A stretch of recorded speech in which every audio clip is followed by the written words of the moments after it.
রাতে এমন খাবার খাইছে, এখন সে পড়ে পড়ে ঘুমাচ্ছে। আসামিকে বের করেছে।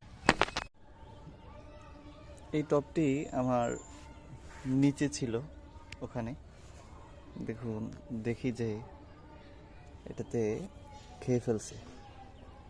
এবং এই খাওয়াটা হচ্ছে মূলত পোকার খাওয়া, লার্ভা পোকার খাওয়া।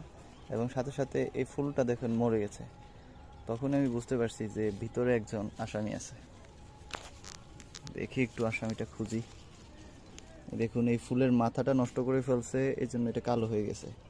এই ফুলের গোড়াটা সে কেটে ফেলছে, এই জন্য এটাও নষ্ট হয়ে গেছে।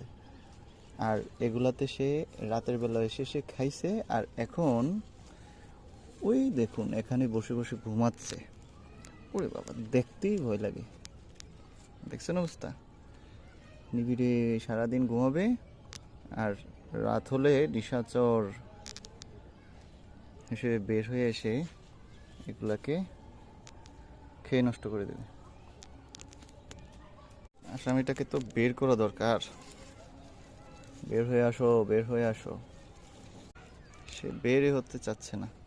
সে এমন রাতে এমন খাবার খাইছে, এখন সে পড়ে পড়ে ঘুমাচ্ছে। অনেক ঘুম তার। সে এখন নিশ্চিন্ত,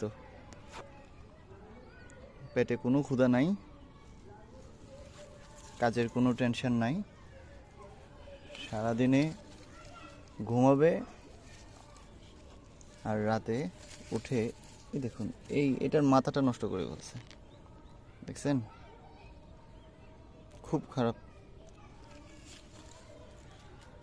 ওষুধ দেই না, এই সুযোগ পাইছে। ওষুধ দিলে তো আর এই পাকা ফলগুলাতে পড়লে বিপদ আছে। আসামিকে বের করেছি, এখন তার শাস্তি হওয়া দরকার।